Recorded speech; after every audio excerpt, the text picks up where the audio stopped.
мен өзім продукцияға келдім ғой енді, иә. Чаганы естідім, чаганы мен баяғыдан өзім зерттеп жүргем негізі.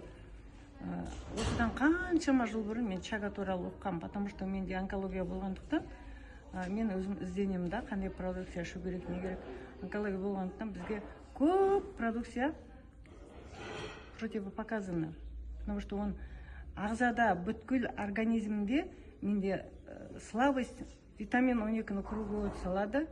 D3-ді біз оны күннен аламыз дейсіздер, оны мен жаңа капсула күйінде ішіп жаттым.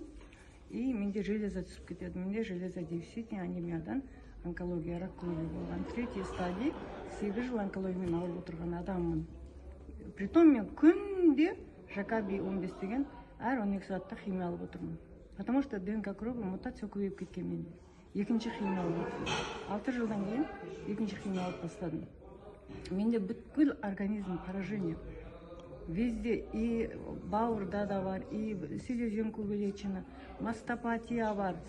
В общем, 12 мүшенің сауы жоқ десем де болады. И менде постоянно, последнее время, менде уже екінші химия алғанда гемоглобин көтерілмейді ғой менде. Постоянно 69, 68, только қан құюмен ғана айланысып келді последнее время. Қан құяды, 80-ге көтереді, 2 аптадан қайттан мен құлаймын, қайттан қан құяды.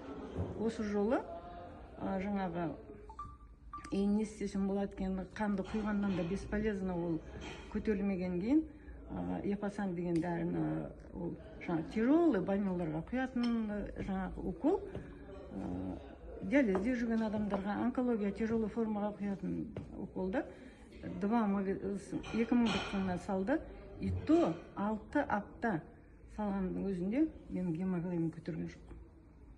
Мен сондай, наоборот, артына қарай кетті. 78-ден қайттан 73-ге түсіп кетті. Енді қараңыз, сөйтіп жүріп, мен осы жаңа жылдың алдында грипп болып ауырдым. Соның 2-3 күн қана бұрын бастаған чаганы. Енді чагадан бастайын, басқа былай қарап тұрсаң, спирулина ішуге болады, но бірінші чагадан бастайын деп. Сөйтіп мен ауырып қалдым, грипп болып. Чагамен орнымнан тұрдым. Мен қазір сайрап отқаным осы чаганың арқасы деп ойлаймын. Потому что ешқандай антибиотик алған жоқпын. Сіздер білесіздер, уже жаңа жылдың алдынан бастап бүгінгі күнге шейін елдің бәрі демалып, бүгін рабочий день, тем более жылдың басы ешқандай антибиотик жоқ.